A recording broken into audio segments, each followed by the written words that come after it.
नमस्कार, जोहार। आप देख रहे हैं झारखंड स्वतंत्र खबर। हमारे साथ सोशल एक्टिविस्ट लेखक गलक्सन डुंगडुंग है। और आज हम लोग बात करेंगे कि जिस तरह से झारखंड में लगातार लोग पेशा लागू करने के लिए राजभवन तक पहुंच रहे हैं, तो पेशा कानून को लेकर आदिवासी रूढ़ी सुरक्षा मंच ने भी कल राजभवन मार्च किए। तो हम गलक्सन दास से जानेंगे कि उन लोग कह रहे हैं कि आदिवासियों के संवैधानिक अधिकारों को कमजोर करने की हो रही है साजिश। लेकिन आदिवासी रूढ़ी सुरक्षा मंच को क्यों जरूरत पड़ी? आदिवासी सुरक्षा मंच को क्यों जरूरत पड़ी? जबकि इनके पास ऐसे कई संगठन थे, फिर भी इन लोग नया नया संगठन कहें कि बना रहे हैं और राजभवन तक पहुंच रहे हैं कि पेशा जल्द लागू किया जाए। जबकि आप लोग भी पेशा के लिए लगातार आंदोलन कर रहे थे। तो हम दादा से जानेंगे सबसे पहले कि आदिवासी ऐसे रूढ़ी सुरक्षा मंच जो लोग कल राजभवन गए थे, उस पर ये क्या कहते हैं? जोहार। जोहार जोहार जोहार। आदिवासी सुरक्षा मंच के जो लोग कल थे वहां पर ऐसा देखा कि उनके पास जनजातीय सुरक्षा मंच पहले से था, ऐसे कई संगठन के लोग, लेकिन फिर आदिवासी सुरक्षा मंच बनाने की क्या जरूरत पड़ेगी और उस इनके इनके बैनर के तहत वहां जाने की क्या जरूरत पड़ा? देखिए, इसमें पहली बात तो यह है कि बोतल जो है वो पुरानी है, शराब भी पुराना है। शराब को पीने और पिलाने वाले लोग भी पुराने हैं। तो इसमें नया क्या है? नया है वो रेपर, जिसमें जो है लिखा हुआ है आदिवासी रूढ़ी सुरक्षा मंच। तो ये सिर्फ रेपर है। अब जहां तक आपने कहा, और ये भी रेपर जो है लाया गया है, खासकर हमारे सरना आदिवासी भाई बहन जो है उनको ये लोग बेवकूफ समझते हैं। तो उनको लगता है कि रेपर नया लगा देंगे तो वो लोग सोचेंगे कि ये नया है, बोतल सब कुछ नया होगा, खरीद लेते हैं। तो ये इसको लाए हैं। जो मैंने कहा कि आपका जो मूल सवाल था कि इसकी जरूरत क्यों पड़ी। हाँ, आखिर पहले से भी इनके साथ कई संगठन थे। तो जरूरत इसलिए पड़ी क्योंकि 2019 के लोकसभा और विधानसभा चुनाव और 2024 का भी लोकसभा और विधानसभा चुनाव, जो झारखंड के खासकर अनुसूचित क्षेत्रों को अगर आप देखेंगे तो इसमें आदिवासियों का, खासकर सरना आदिवासियों का वोट जुटाने में भाजपा का जनजाति मोर्चा है ना, उसके अलावा जनजाति सुरक्षा मंच और केंद्रीय सरना समिति, ये तीनों संगठन फेल हो गए, वो पिट गए। तब अब इनको लग रहा है कि अब नया कुछ नाम से संगठन लेके आते हैं। शायद लोग सोचेंगे नया कुछ हो रहा है तो सरना आदिवासी लोग जुड़ते चले जाएंगे। लेकिन उसमें नेता देखिए कौन दिख रहे हैं?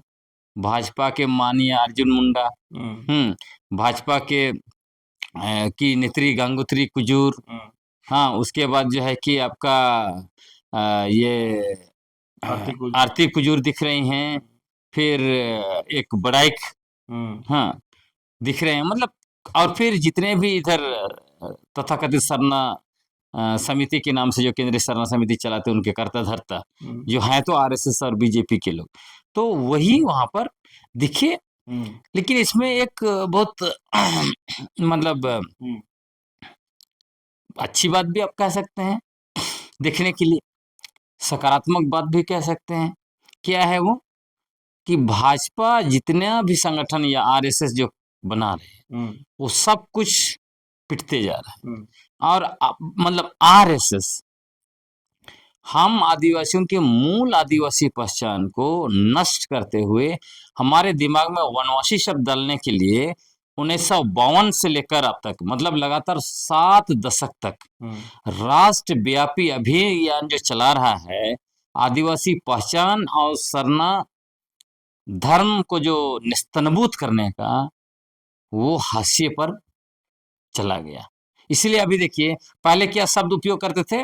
जब 1952 में इन्होंने जो वनवासी कल्याण आश्रम की स्थापना की तो वनवासी शब्द, आदिवासी शब्द से वो परहेज करते थे।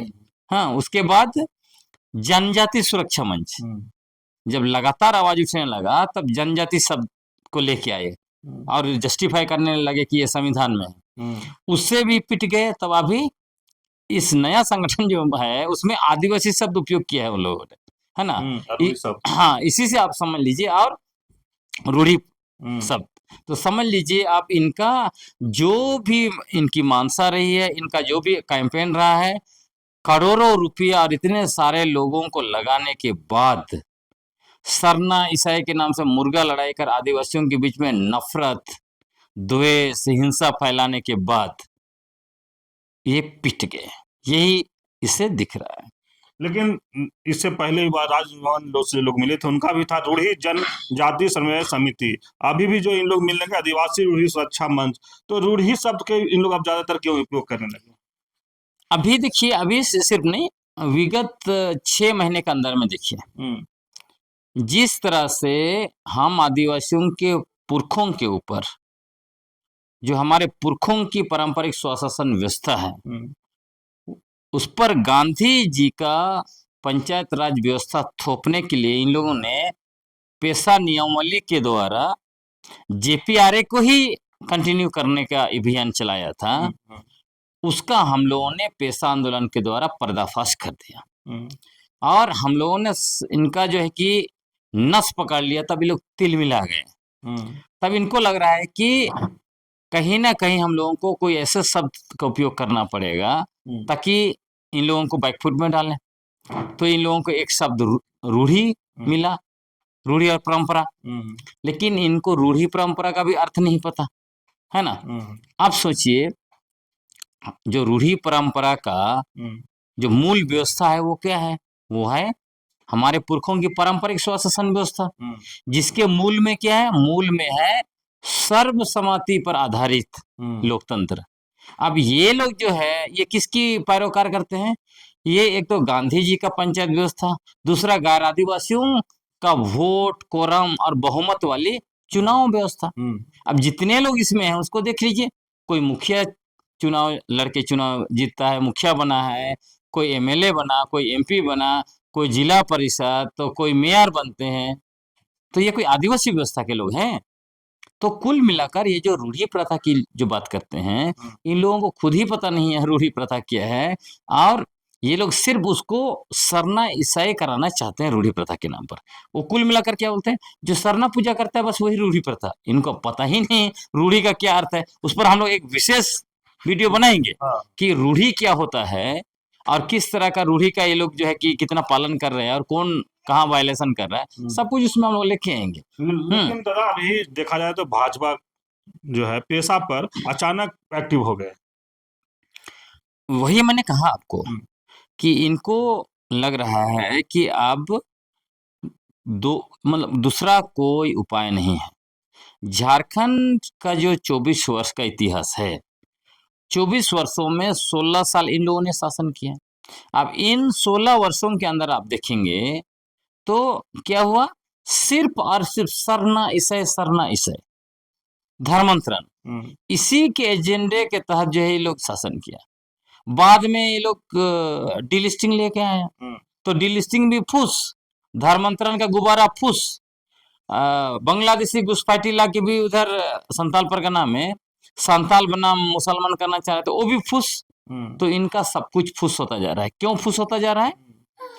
फूस होता इसीलिए जा रहा है कि जिस तरह का 16 साल का जो इनका शासन रहा, उसमें उन्होंने कुकर्म किया है, आदिवासी विरोधी और सरना विरोधी लोगों ने काम किया है।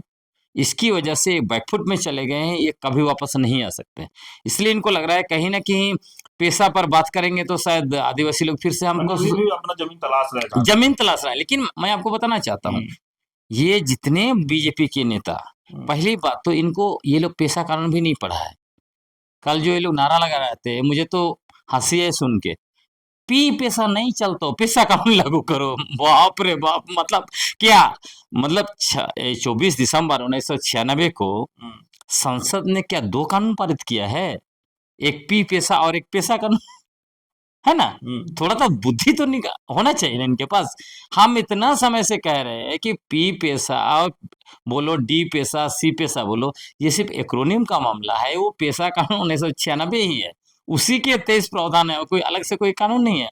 तो पहले तो ये लोग खुद को दिखा दिया कि वो कितने ज्ञानी है ना। तो लोग हंसेंगे कि बताइए आदिवासी के बारे में बात कर रहे हैं, सरना सरना करते रहते हैं यार, इनको कुछ बेसिक ही पता नहीं। दूसरी बात इनसे ये भी पूछना चाहिए, जब ये खुद को सरना आदिवासियों की हितैषी बताते हैं, रांची का सिर्फ उदाहरण देखिए। रांची में सरना आदिवासियों की जमीन सबसे ज्यादा थी, सबसे ज्यादा उनका ही जमीन गैर आदिवासियों के हाथ में गया है, और बाहरी आदिवासी बाहरी लोग, गैर आदिवासी लोग सरना आदिवासियों की जमीन पर अपने महल जो है कि बनाए हैं। तो ये जमीन को ये बचाने के लिए क्यों नहीं आए? इतना जब सरना ईसाई का बात करते हैं, क्या कोई जमीन इन्होंने बचाया? दूसरी बात, जब 2016 में पूर्व मुख्यमंत्री रघुवर दास जी ने लैंड बैंक बनाकर राज्य के हजारों सरना स्थल दिसौली जहरथान को लैंड बैंक में डाला था, ये लोग कहाँ थे? मुंह कहाँ बंद था? कौन टेप इनके मुंह में लगाया हुआ था? हैं? सरना स्थल तक को जो है कि लैंड बैंक में डाल दिया। उसके बाद यही लोग हैं जो सरना स्थल का मिट्टी चुरा कर राम मंदिर में लेके गए थे, है ना? यही लोग हैं जो सरना स्थल का, ये सरना कोर्ट का विरोध किया। और उससे भी बड़ी बात मैं आपको कह रहा हूं, जैसे ही सुरमटोली फ्लाईओवर का उद्घाटन हुआ, पूर्व मुख्यमंत्री माननीय रघुवर दास क्या बोल रहे हैं? उसका तो फाउंडेशन मैंने बनाया था। तो इससे क्या साबित होता है? सिरोमटोली सरना स्थल को रैम के द्वारा निगल लिया गया, उसका जगह कम कर दिया गया, तो इसमें बीजेपी के नेताओं का हाथ है। माननीय रघुवर दास जी मुख्यमंत्री थे, माननीय सीपी सिंह जी नगर विकास मंत्री थे, और माननीय आशा लकड़ा जी जो यहाँ पे सुनवाई करने आई थी सिरोमटोली पर, हैं? वो मेयर थी।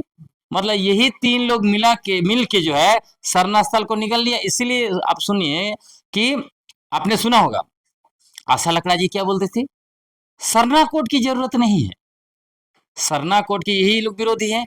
जनजाति सुरक्षा मंच के लोग भी विरोध करते हैं सरना कोर्ट का, बोलते हैं हम लोग जो है कि खाटी हिंदू है। तो सरना धर्म को, सरना अस्तित्व को और सरना धार्मिक भावना को कुचलने वाले तो यही लोग हैं। तो कहीं ना कहीं ये लोग सरना के नाम से खाली सरना आदिवासियों का वोट लेते हैं और जो है कि सत्ता का मजा लेते हैं। और ये भी मैं बताता हूँ, भाजपा आज पैसा पैसा बोल रही है। ये लोग जितने लोग मतलब रैली धरना कर रहे हैं, इनको तो सबसे पहले पूछना चाहिए उनके ही नेता को, बाबूलाल मरांडी जी को पूछना चाहिए। 2 बार मुख्यमंत्री थे, उन्होंने पेशा कानून क्यों नहीं लागू किया? भाई अभी जो कि पेशा कानून लागू करने की मांग कर रहे हैं। ये जो बाबूलाल मरांडी जी क्यों पेशा कानून नहीं लेके आए 2001 में? उन्होंने क्यों जेपीआरए थोप दिया असंवैधानिक तरीके से हमारे ऊपर? क्यों गांधी जी का व्यवस्था हम आदिवासियों के पुरखों की पारंपरिक व्यवस्था पर थोप दिया? इनको रघुवर दास जी से भी पूछना चाहिए कि आप पेशा कानून क्यों नहीं लागू किए? जब माननीय झारखंड हाई कोर्ट ने 2015 में गलत फैसला दिया जेपीआरए को लेकर, कहा कि पेशा कानून के सारे प्रावधान जेपीआर में डाले गए हैं, जबकि 10 मूल प्रावधान वहां नहीं डाले गए हैं, तो उसके बावजूद माननीय रघुवर दास ने सुप्रीम कोर्ट में उसको चैलेंज क्यों नहीं किया गलत फैसला को? तो ये लोग बोलते कुछ है, करते कुछ है। दिखाने का दांत हाथी का, खाने का कुछ इनका है। मतलब सबसे ज्यादा तो धोखा सरना आदिवासियों को अगर किसी ने दिया है तो यही जो है कि बीजेपी वाले जो है कि दिया है। अच्छा, लेकिन रघुवर दास अभी बार बार कह रहे हैं कि पेशा लागू करने से हेमंत सरकार किससे डर रही है, और विदेशी बार बार नाम ले, तो विदेशी कौन है? नहीं तो सबसे पहले मैं तो कहूंगा माननीय रघुवर दास जी को पहले खुद से पूछना चाहिए सवाल, ये सवाल। जब 2014 से 2019 तक ये सत्ता में थे, तो किसके डर से इन्होंने पेशा कानून लागू नहीं किया? इनको दूसरा सवाल माननीय झारखंड के प्रथम मुख्यमंत्री बाबूलाल मरांडी जी से पूछना चाहिए कि किसके डर से बाबूलाल मरांडी जी ने पेशा कानून लागू नहीं किया? तीसरा सवाल इनको बीजेपी के दूसरे मुख्यमंत्री, पूर्व मुख्यमंत्री अर्जुन मुंडा जी से पूछना चाहिए था कि 2 बार आप मुख्यमंत्री रहे झारखंड के, आपने पेशा कानून क्यों लागू नहीं किया? किसका डर था? तो इनको डर था पूंजीपतियों का। पेशा कानून लागू करते तो ये 3 मुख्यमंत्री, माननीय बाबूलाल मरांडी, माननीय अर्जुन मुंडा और माननीय रघुवर दास, इन्होंने 3 औद्योगिक नीति लाया। 2001 में बाबूलाल मरांडी जी ने झारखंड औद्योगिक नीति 2001 लाया। 2012 में जो है कि माननीय अर्जुन मुंडा साहब ने औद्योगिक नीति लाया। फिर 2016 में जो है कि इन्होंने मानिए रघुवर दास जी ने औद्योगिक नीति लाया, और उसमें बरही से बहरागोड़ा तक और रांची से पतरातू तक दोनों तरफ 25-25 किलोमीटर औद्योगिक गलियारा, मतलब पूरा पूंजीपतियों को सौंपने के लिए इन्होंने किया। सीएनटी एसपीटी कानून में संशोधन किया, ग्लोबल इन्वेस्टर समिट किया, हाथी उड़ाया है। हमारे जो पारंपरिक हाथू मुंडा अपने गांव की सुरक्षा के लिए पत्थलगाड़ी किए। 11,109 लोगों पर देशद्रोह का मुकदमा करके इन्होंने उनको जो है कि 115 लोगों को जेल में ठूसा। रघुवर दास जी को जवाब देना पड़ेगा। ये सरना ईसाई देसी विदेशी कहने से नहीं चलेगा। आप खोजिए ना, सबसे ज्यादा विदेशी सामान किसके पास है? बीजेपी के नेताओं और उनके बच्चे उपयोग करते हैं। चाहे एप्पल का कंप्यूटर हो, एप्पल का जो है कि फोन हो, या जितना टाई कोट, विदेशी कपड़ा, विदेशी खाना, है ना। विदेशों में पढ़ते हैं, बड़े बड़े यूनिवर्सिटी में विदेशों में नौकरी करते हैं, पढ़ के आते हैं, बड़े बड़े पदों पर हैं, अंग्रेजी बोलते हैं, अंग्रेजी लिखते हैं, तो विदेशी भाषा में ये सराबोर होंगे। विदेशी खाना ये खाएंगे, विदेशी गाड़ियों में, बड़ी बड़ी गाड़ियों में ये घूमेंगे, हाँ, विदेशी कपड़े पहनेंगे, चश्मा जूता सब पहनेंगे। हाँ, इनके घरों में पूरा टेक्नोलॉजी विदेशी का, फेसबुक से लेके सब कुछ छोड़िए तो सारा विदेशी चीज, उसके बाद दूसरों पर आवाज उठाइए, है ना। तो ये विदेशी देशी का नैरेटिव सिर्फ हमारे लोगों को बुर्बक बनाकर हमारा वोट लेकर सत्ता में जाने के लिए ये लोग कहते हैं। ये लोग, ये आदिवासियों के विरोधी हैं। ये हमारी आदिवासी पहचान को नेस्तनाबूद करना चाहते हैं। सरना पहचान, सरना धार्मिक पहचान, सरना धार्मिक भावना, सबको कुचलने वाले लोग यही हैं। और हम आदिवासियों की जल जंगल जमीन को, खनिज संपदा को, सबको पूंजीपतियों को ये लोग देना चाहते हैं। इसीलिए इन्होंने पेशा कानून लागू करने के बजाय झारखंड पंचायत राज अधिनियम और नगर पालिका अधिनियम 2011 को असंवैधानिक तरीके से आदिवासियों के ऊपर थोपा है। ये आदिवासी विरोधी लोग हैं। ये क्या रूढ़ी प्रथा परंपरा की बात करेंगे? ये इसीलिए बात कर रहे हैं कि सिर्फ और सिर्फ सरना आदिवासियों को बेवकूफ बना के, झूठ का पुड़िया दिखा के, उनका वोट लेके 2029 में सत्ता में जाना चाहते हैं। लेकिन दादा, पेशा पर लगातार आप लोग आंदोलन कर रहे थे, तो और इन लोग को क्या, आप लोग से जो जिस तरह से पेशा पर आंदोलन किए, कई प्रोग्राम भी किए, तो क्या इन लोग डर गए इसलिए लगातार राजभवन? बिल्कुल डर गए। जिस तरह से इन लोगों ने, मैंने आपको कहा, बीजेपी 16 साल शासन किया झारखंड में, 3 मुख्यमंत्री इनके बने, लेकिन पेशा कानून पर, उसके नियमावली को लेकर एक लाइन भी नहीं बनाया। एक लाइन तो क्या, वो हमारे ऊपर असंवैधानिक तरीके से नगर पालिका कानून और झारखंड पंचायत राज अधिनियम के द्वारा गांधी जी का व्यवस्था थोप दिया और हमारा अनुसूचित क्षेत्र को निगल लिया, है ना। तो इनको हम लोग एक्सपोज कर दिए। और जो जिस तरह से विगत 3 वर्षों के अंदर 3 ड्राफ्ट लेके आए, हाँ, तीनों ड्राफ्ट में जो मैडम निशा उरांव, तीनों ड्राफ्ट में क्या है, कुल मिलाकर ये रूढ़ी प्रथा परंपरा की बात करते हैं। लेकिन हमारे पुरखों की पारंपरिक स्वशासन व्यवस्था को ये लोग नहीं मानते, उसके विरोधी हैं। इसीलिए ये लोग हमारे ऊपर जेपीआरए के द्वारा गांधी जी का पंचायत व्यवस्था थोपते हुए हमारे ऊपर मुखिया राज थोपना चाहते हैं, हमारे ऊपर नौकरशाही व्यवस्था थोपना चाहते हैं, और हमारी जमीन को दिक्कुओं को देना चाहते हैं। हमारा जितना भी बालू से लेके जितना खनिज संपदा है, जंगल है, सबको थोपना चाहते हैं। हमारे इलाके में शराब बेचना चाहते हैं, है ना। हमारा यहाँ एनजीओ, बाहरी एनजीओ को यहाँ पे डालना चाहते हो, सब कुछ बाहरी के लिए काम कर रहे हैं। तो जिस तरह से हम लोगों ने लगातार एक्सपोज किया, और खासकर 15 मई को जो रेडिएशन ब्लू में प्रोग्राम हुआ, वहां जिस तरह से हमने एक्सपोज कर दिया सारी चीजों को, उसके बाद सरकार बैकफुट में चली गई। इसलिए लोग रो रहे हैं, क्योंकि ये लोग तो किसी भी हार कीमत पर ये लोग जेपीआरए को ही लागू करवाना चाहते थे, ताकि मुखिया चुनाव हो और हमारे जो पारंपरिक जो अगुआ है उसको कोई अधिकार नहीं मिले। आप सोचिए, पेशा कानून की मूल भावना हम आदिवासियों की पारंपरिक स्वशासन व्यवस्था को शासन की शक्ति और अधिकार देना है। और हमारे पुरखों की व्यवस्था में कार्यपालिका भी है, न्यायपालिका भी है, विधायिका भी है। अब ये जो जेपीआरए लाए हैं, इसमें क्या है, कार्यपालिका को छीन लिया, विधायिका और न्यायपालिका दिया। तो बिना कार्यपालिका का विधायिका क्या करेगा? मतलब हमारा सारा ठेका जो है कि मुखिया को देना है, और वहां पे लूट हो रही है, बंदरबाट हो रही है। हमारा टीएचपी का पैसा, हमारा डिस्ट्रिक्ट मिनरल फाउंडेशन ट्रस्ट का पैसा लूट कर रहे हैं नौकरशाह। तो अभी हम लोग सब पर लगाम लगा रहे हैं। तो इसीलिए ये लोग जो है कि इनको भय पैदा हो गया। और उससे बड़ी बात, चूंकि पेशा कानून 24 दिसंबर 1997 से लागू है, इसीलिए हम लोग अब गांव गांव में जो है कि जिस तरह से कार्यकारिणी बना के जो है पेशा कानून का पूरा कार्यान्वयन अपने तरीके से कर रहे हैं, इससे ये लोग और भी डर गए। अगर झारखंड के अनुसूचित क्षेत्रों के 16,000 ग्राम सभाओं में जिस तरह से ज्यूरी मॉडल बना वो सब जगह लागू हो गया, तब तो इनका तो पत्ता साफ हो जाएगा, इनका वोट भी गया, नोट भी गया, सब कुछ गया।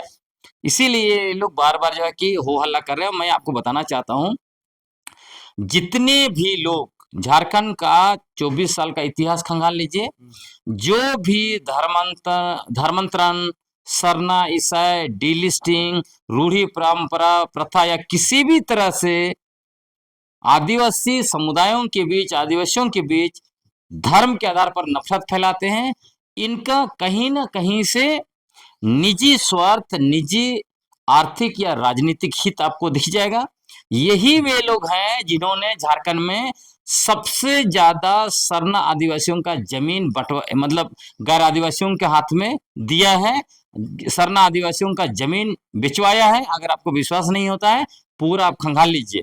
जो लोग जितना ज्यादा सरना ईसाई के नाम पर रूढ़ी प्रथा, धर्मांतरण और इस तरह का जो बात करता है, उनके बारे में उनके गांव के आसपास जाइए और पता कीजिए वो लोग क्या कर रहे हैं, तब आपको पता चल जाएगा। ये लोग निरंतर सरना आदिवासियों का जमीन बिचवा के उनको ठग के इनके पास गाड़ी है, बंगला है, सब कुछ ये बना लिए हैं, तो ये आपको दिखेगा। इसलिए आप झारखंड के सरना आदिवासी लोग, सभी आदिवासी लोग समझ गए हैं, ये लोग हम लोगों को सिर्फ आपस में धर्म के नाम पर, सरना ईसाई के नाम पर, रूढ़ी प्रथा परंपरा, डिलिस्टिंग के नाम पर, धर्मांतरण के नाम पर लड़वाते हैं और अपना उल्लू सीधा करते हैं। वो उनको पैसा भी मिलता है, उनको सत्ता भी मिलता है, तो पद और पैसे के लिए ये सब कर रहे हैं। अब ये चीज नहीं चलने वाला है, इनका नैरेटिव नहीं चलेगा, इनका गुब्बारा फुस हो चुका है। हम लोग बौद्धिक आंदोलन के द्वारा इन लोगों को पटक दिए हैं और आगे भी पटकेंगे, और आदिवासी समुदायों की एकता, हम आदिवासियों की एकता कभी नहीं टूटने वाली है।